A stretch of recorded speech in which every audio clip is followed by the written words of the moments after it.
അപ്പോൾ അതുകൊണ്ട് തന്നെ ആ ഒരു ആഗ്രഹം മാറ്റി വെച്ചു ഞാൻ. അതിനുശേഷം ഈ കോവിഡ് ടൈമിൽ അപ്പോഴാണ് ഞാൻ മോഡലിംഗ് എന്ന് പറയുന്ന ഒരു സംഭവത്തെ പറ്റി അറിയുന്നത്. അങ്ങനെ ഒരു കാര്യമുണ്ട്, അങ്ങനെയൊക്കെ നമുക്ക് ചെയ്യാൻ പറ്റും എന്ന് ഞാൻ മനസ്സിലാക്കുന്നത്. മൈക്കല്ലായിരുന്നു, അത് ഹെഡ്സെറ്റാണ്. അപ്പോൾ ഒരു സൗണ്ടിൻ്റെ ക്വാളിറ്റിക്ക് വേണ്ടി ഞാൻ ചെയ്യുന്നതാണ്.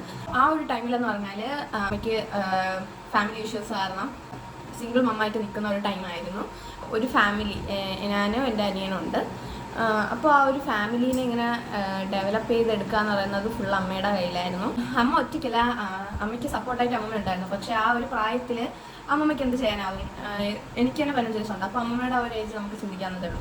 അപ്പോൾ അമ്മമ്മയെ കൊണ്ട് പറ്റുന്ന സഹായമൊക്കെ അമ്മ ആ ടൈമിൽ ചെയ്യുമായിരുന്നു. അങ്ങനെ ഫാമിലി ഒരു രീതിയിൽ അമ്മ കൊണ്ടുപോയിക്കൊണ്ടിരുന്നു. കാരണം എനിക്ക് ഇങ്ങനെയുള്ള ആഗ്രഹങ്ങളൊക്കെ അമ്മയ്ക്ക് സപ്പോർട്ട് ഒരുപാട് ഇഷ്ടമായിരുന്നു. കാരണം അമ്മയുടെ കുഞ്ഞിലെ അമ്മയ്ക്ക് ഈ ഒരു ആഗ്രഹങ്ങളൊന്നും സാധിച്ചെടുക്കാൻ പറ്റില്ല. അത് അമ്മയുടെ തെറ്റല്ല, അമ്മയുടെ തെറ്റല്ല. ആ ഒരു ടൈമിൽ അതൊന്നും അങ്ങനെ ടാലൻറ്റിന് ഒരു സപ്പോർട്ട് കൊടുക്കുന്ന ടൈം അല്ലായിരുന്നു. ആൻഡ് ഫിനാൻഷ്യലി നമ്മളുടെ ഫാമിലി അന്നോട്ടെ സ്റ്റേബിൾ അല്ല. സോ ദാറ്റ് അങ്ങനെയുള്ള ആഗ്രഹങ്ങൾക്കൊന്നും ആ ഒരു ടൈമിൽ ഒരു ഇതില്ലായിരുന്നു. അപ്പോൾ അതുകൊണ്ട് തന്നെ എൻ്റെ ടാലൻറ്റിനൊക്കെ അമ്മ സപ്പോർട്ട് ചെയ്യുമായിരുന്നു. ആൻഡ് കുഞ്ഞിലെ തൊട്ടേ ഏകദേശം 1 വയസ്സ് തൊട്ടേ ഞാൻ ചെറുതായിട്ട് സ്റ്റേജ് കയറി തുടങ്ങി.